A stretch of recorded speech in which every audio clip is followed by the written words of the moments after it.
बिल्कुल। तो इस वक्त न्यूज इंडिया जो है वो मेरठ में मौजूद है और मेरठ का ये जहां पर हमारी मौजूदगी है न्यूज इंडिया की, ये रघुनाथ गर्ल्स इंटर कॉलेज है मेरठ का। यहाँ पर दरअसल कुछ मतदान केंद्र जो है वो बनाए गए हैं और धीरे धीरे यहाँ पर जो लोग हैं वो आ रहे हैं और अपने मत का इस्तेमाल यहाँ पर कर रहे हैं।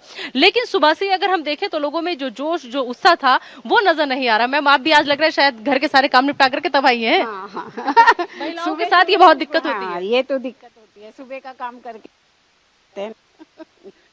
हो जाते हैं। आप भी वोट डालें?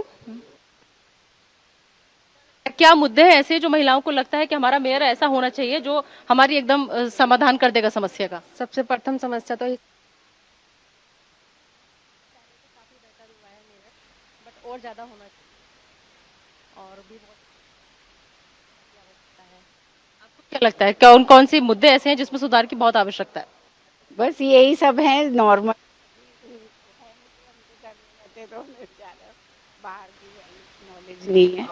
हाँ, तो ये मेरठ की देखिए वो भोली भाली जनता है जिसे अपने, क्योंकि देखिए महिलाओं को सबसे बड़ी जिम्मेदारी जो होती है वो घर के कामों की होती है और घर से काम निपटाने के बाद, क्योंकि 10 बज चुका है लेकिन फिर भी इसके अलावा भी अगर मेरठ में मतदान की हम बात करें तो बहुत धीमी रफ्तार के साथ मतदान जो है वो धीरे धीरे आगे बढ़ रहा है। हमारे साथ हमारे वरिष्ठ सहयोगी इस वक्त संजय जी भी मौजूद हैं, उनसे हम समझने की कोशिश करेंगे क्योंकि मेरठ की राजनीति को, मेरठ की सियासत को वो बहुत सालों से कवर कर रहे हैं और बहुत अच्छे से समझते भी हैं। क्या लग रहा है आपको जिस तरीके से कमल जी हमने देखा, हम सुबह से यहाँ पर आए, वोटिंग परसेंटेज जिस हिसाब से अगर चल रही है यही धीमी रफ्तार अगर शाम तक रहती है तो बहुत कम रहने वाला है? सबसे पहले मैं अपडेट करना चाहूंगा अपने दर्शकों को कि जो मेरठ का वोटिंग परसेंटेज है सुबह 7 से 9 बजे के बीच का मेरठ शहर का, यानी कि नगर निगम के जो चुनावों की अगर बात कर रहे हैं तो 9.8 यानी कि 9.8 का पोलिंग परसेंटेज हुआ है। और इसके पीछे कई सारे कारण माने जा सकते हैं। एक तो अचानक कई दिनों से बहुत सुहाना मौसम चल रहा था तो ये माना जा रहा था कि 11 तारीख को जो चुनाव होगा तो मौसम हमारा साथ देगा, लेकिन आज अचानक या पिछले 24 घंटे से बात करें तो तापमान काफ़ी तेज हुआ और आज सुबह से काफ़ी तेज धूप है। दूसरा, कल मेरठ शहर में 10 मई को एक लोकल हॉलिडे था तो छुट्टी थी पूरे शहर में, तो एक कहीं ना कहीं ड्रॉबैक ये भी इस चुनाव में आया कि लोगों को 2 दिन की छुट्टी मिल गई। मेरठ का एक ट्रेंड रहा है कि जो शुरुआती दौर होता है उसमें पोलिंग परसेंटेज कम होता है लेकिन बाद में कवर कर जाते हैं। तो उम्मीद करते हैं, अभी समय बहुत है, शाम 6 बजे तक का समय है और पोलिंग परसेंटेज बेटर आना चाहिए। अब बात अगर करें जैसे आप कर रही थी नीता जी अभी कि क्या मुद्दे हैं, तो मेरठ की अगर बात करें तो मेरठ एक बहुत बड़ा अब महानगर माना जाता है। मेरठ में 91 वार्ड्स हैं जहां से मेयर का चुनाव होगा और 91 पार्षद चुन के जाएंगे। जिस तरीके से रूलिंग पार्टी इस समय यहाँ पर लॉबिंग कर रही है और ताकत जोके हुए हैं, इससे अंदाजा लगा सकते हैं कि मुख्यमंत्री खुद आते हैं, सभा करते हैं, 3 इंजन की सरकार की बात करते हैं। तो कहीं ना कहीं ये प्रेस्टीज का मामला है कि बीजेपी भी चाहती है कि अब की बार मेयर बने, क्योंकि रूलिंग पार्टी का इस शहर का दुर्भाग्य रहा है या मिथक रहा है कि कभी भी रूलिंग पार्टी का मेयर बना ही नहीं है। बिल्कुल, और भी अहम चर्चा करेंगे, आगे बढ़ेंगे, लेकिन फिलहाल नोएडा का रुख कर लेते हैं, लखनऊ का रुख कर लेते हैं क्योंकि वहां से भी लगातार ग्राउंड जीरो से चप्पे चप्पे पर हमारे सहयोगी जो है वो मौजूद है और हर पल की अपडेट न्यूज इंडिया के जो दर्शक हैं उन तक पहुंचा रहे हैं। चलिए, नोएडा में हमारे सहयोगी अली चरर इस वक्त मौजूद हैं, फिर आपको लखनऊ भी लेकर चलेंगे, वहां से भी हमारे साथ हमारे सहयोगी जुड़े रहेंगे। लेकिन सबसे पहले अली, मैं आप ही के पास आना चाहूंगी, समझना चाहूंगी कि फिलहाल नोएडा में क्या कुछ, नोएडा में सागर मिश्रा है, माफ कीजिएगा, दरअसल बुलंदशहर की में अली की मौजूदगी है। बुलंदशहर हम चलते हैं। अली, वहां पर बुलंदशहर में क्या हाल है? क्या वहां पर भी धीमी रफ्तार के साथ वोटिंग प्रक्रिया आगे बढ़ रही है या फिर वहां पर जोश आई है मतदाताओं का?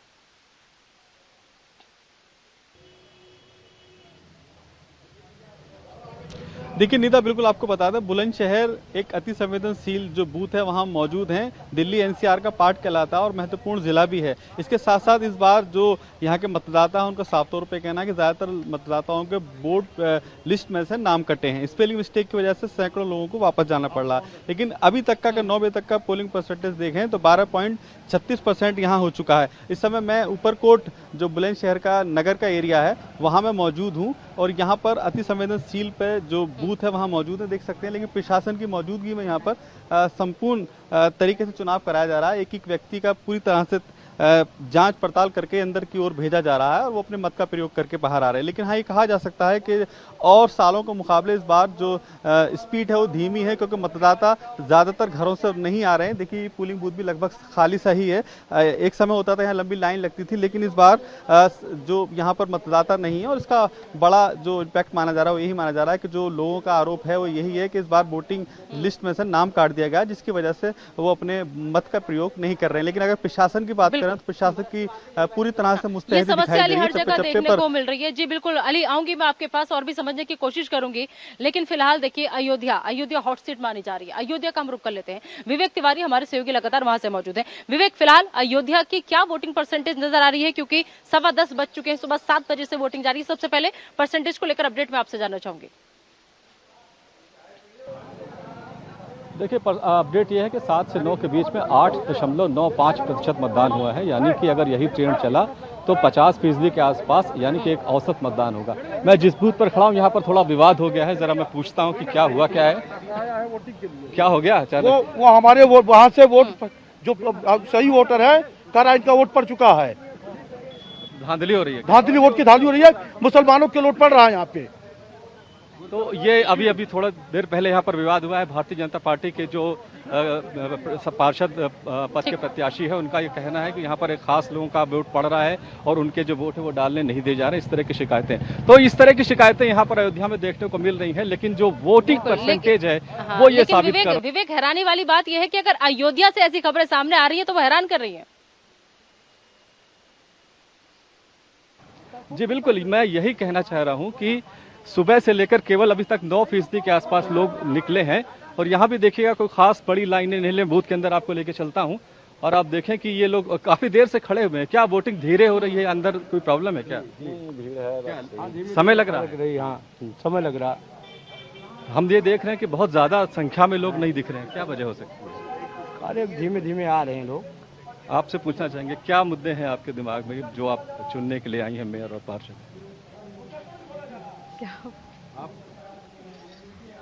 देखिए, कोई कुछ बोलने के लिए तैयार नहीं है, यानी कि पत्ते खोलने को तैयार नहीं है। जाहिर है 13 तारीख को जब नतीजे आएंगे तो पता लगेगा, लेकिन फिलहाल की स्थिति वोटिंग परसेंटेज को लेकर के, रफ्तार को लेकर के बहुत अच्छी नहीं है।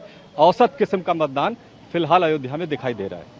बिल्कुल, साइलेंट वोटर जो है विवेक, कहा जा सकता है कि साइलेंट वोटर जो है वो बहुत बड़ी भूमिका निभाने वाले हैं इस बार के निकाय चुनाव में, क्योंकि कोई भी अपने पत्ते खोलने को तैयार नहीं है कि जनता का मिजाज आखिर किस तरफ जा रहा है। चलिए कानपुर का भी रुख कर लेते हैं। राहुल भदौरिया लगातार हमारे साथ जुड़े हुए। राहुल का हम रुख करेंगे। राहुल, फिलहाल कानपुर की क्या स्थिति है? वहां पर भी धीमी रफ्तार के साथ चुनाव हो रहा है या फिर वहां जोश आए दिख रहा है मतदाताओं में?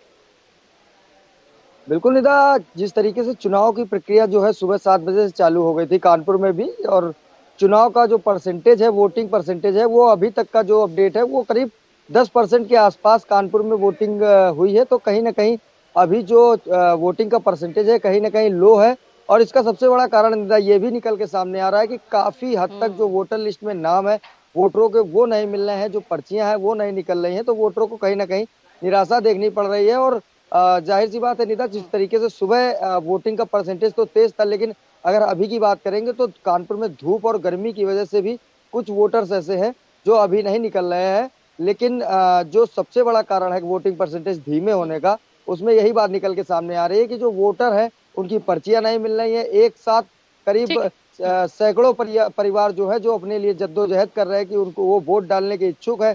चूंकि पार्षदी का चुनाव है, व्यक्तिगत चुनाव होता है, लोग अपनी बात सीधे पार्षद तक पहुंचा सकते हैं, लेकिन कहीं ना कहीं लोगों को इस चीज में निराशा नजर आ रही है कानपुर में भी निदा।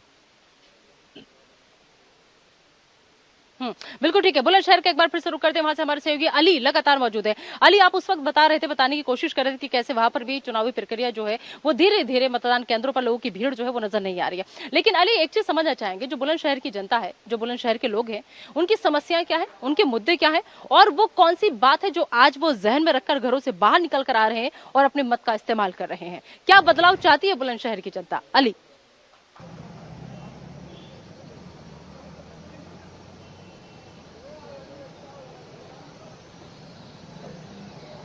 का ये कहना, चाहे वो महिलाएं हों या पुरुष हों, कि इस बार वो विकास को लेकर के वोट कर रहे हैं। वो चाहते हैं उनके क्षेत्र का जो विकास एक लंबे समय से रुका पड़ा है, क्योंकि दिल्ली एनसीआर का पार्ट कहलाता है बुलंदशहर जिला, और यहाँ पर जो एनसीआर वाली सुविधाएं नहीं है उसको लेकर के लोगों का मानना है कि इस बार अगर हम वोट करेंगे तो शायद हमारी सड़कें गड्ढे मुक्त हो जाएं, या हमको पानी बेहतर मिल जाए या बिजली बेहतर मिल जाए, उसको लेकर के एक प्रयास जारी है। लेकिन साफ तौर पर लोगों का ज़्यादातर यही कहना था कि इस बार वोट कटा है और स्पेलिंग मिस्टेक की वजह से उनको वापस घर आना पड़ रहा है। गर्मी का समय है, धूप आहिस्ता आहिस्ता अपने चरम सीमा पे आ रही है, लेकिन इसके बाद भी जो लोग हैं लगातार कोशिश कर रहे हैं मतदान केंद्रों तक आने की, लेकिन जैसे हर साल यहाँ भीड़ रहती थी वो इस बार नहीं है। ज़्यादा बात करने के लिए मेरे खुद यहाँ सहयोगी जो पुनीत शर्मा हैं, न्यूज़ इंडिया के वो संवाददाता हैं, उनसे बात करके जानेंगे। अच्छा, आप बता रहे थे, आप संवाददाता हैं आप यहाँ, क्या बता रहे थे कि स्थिति आ रही है, वोट कट रहा है, लोग वापस जा रहे हैं, क्या कहाँ समस्या आई है? बुलंदशहर में अगर बात करें तो अभी बुलंदशहर से ये जानकारी मिली है कई मतलब जो ना बूथों पे कि लोगों की ये शिकायत है कि कहीं पे वोट कटे हैं, कहीं पे वोट हमारे गायब हैं। घर में 8 वोट हैं, उनमें से 5 लोगों के नाम हैं, 5 लोगों के वोट हैं, बाकी 3 के नाम काटे गए हैं। इसके अलावा एक विशेष प्रकार से एक नई तरीके की शिकायत और मिल रही है कि वोट है, उसके बाद जो वोटर लिस्ट में जो उसके गार्जियन नेम है उसमें स्पेलिंग एरर है, किसी का नाम बिल्कुल चेंज है, इसलिए अभी प्रशासन वोट डालने नहीं दे रहा है और लोगों को मतदान से वंचित रहते हुए घर वापस लौटना पड़ रहा है। तो जैसे कि आपने सुना, साफ तौर पर निदा यही बिल्कुल अली, यही शिकायत जो थी अभी अयोध्या से हमारे साथ विवेक, हमारे सहयोगी लगे तार बने हुए हैं, उनका यही कहना है, उनका भी ये कहना है कि वहां पर भी इस तरीके की शिकायत आ रही है, जिसकी वजह से वहां पर अभी हल्की थोड़ी बहुत कहासुनी भी हो गई थी। विवेक का ही हम रुक कर लेते हैं। विवेक, फिलहाल जो वहां पर हंगामा हो रहा था, क्या उसको सुलटा लिया गया है? क्या अब लोग आसानी के साथ वापस अपने मत का इस्तेमाल कर पा रहे हैं? सबसे पहले अपडेट, और फिर उसके बाद आपसे एक सवाल और मेरा रहेगा विवेक यहाँ पर, कि आखिर अयोध्या सीट तमाम राजनीतिक दलों के लिए कितनी खास तौर पर 2024 के लिहाज से? विवेक। जी हाँ, देखिए, मुद्दा तो वो सुलझा लिया गया, पुलिस ने समझा बुझा करके जो लोग विवाद कर रहे थे उनको किनारे कर दिया है। और जो मुद्दे की जो आपने बात की, एक तस्वीर मैं दिखाना चाहूँगा, उससे अयोध्या का इस वक्त का जो नगर निगम में और पार्षदों के चुनाव में मुद्दा है वो आपकी समझ में आ जाएगा। हमारी बाईं तरफ ये जो मशीन आप देख रही हैं, ये राम जन्मभूमि निर्माण के लिए ये मशीन लगाई गई है। यहीं से उसकी बाउंड्री शुरू होती है जहाँ पर निर्माण कार्य मंदिर का किया जा रहा है। और अब हम आपको दूसरी तस्वीर दिखाते हैं अयोध्या की। ये आप देखेंगे इस तरफ सारे मकान टूटे हुए हैं। 14 किलोमीटर की लंबाई में, दूरी में ऐसे। ठीक है विवेक, यहाँ मैं आपको रोकना चाहूंगी। दरअसल बुलंदशहर लेकर चलते हैं। अली हमारे सहयोगी लगातार बने हुए, अली के साथ एक मतदाता है। अली जी, कुछ कहना चाह रहे हैं आप?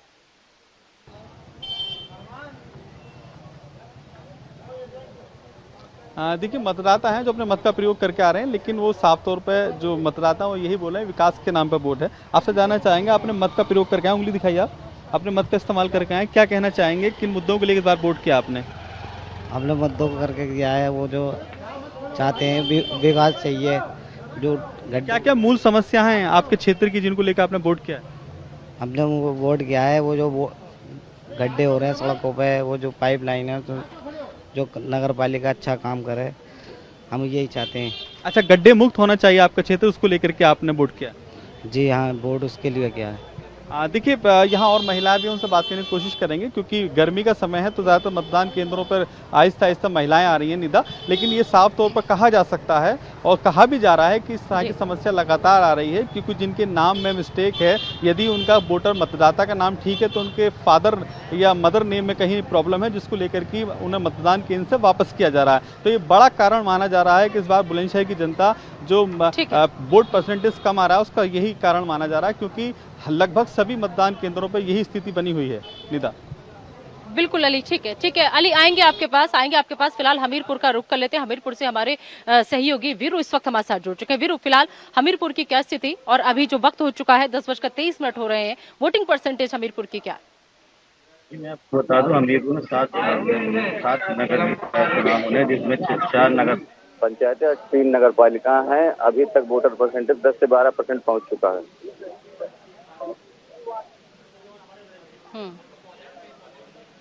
अगर हमीरपुर की समस्याओं की बात करें, मुद्दों की बात करें, तो कौन से वो मुद्दे हैं? हाँ, विकास को लेकर ही आदमी वोट कर रहा है। अब मेरे पीछे भीड़ दे सकती है, सारी लाइनें लगी हुई हैं, मतदाता वोट करने के लिए अपने नंबर का इंतजार कर रहे हैं।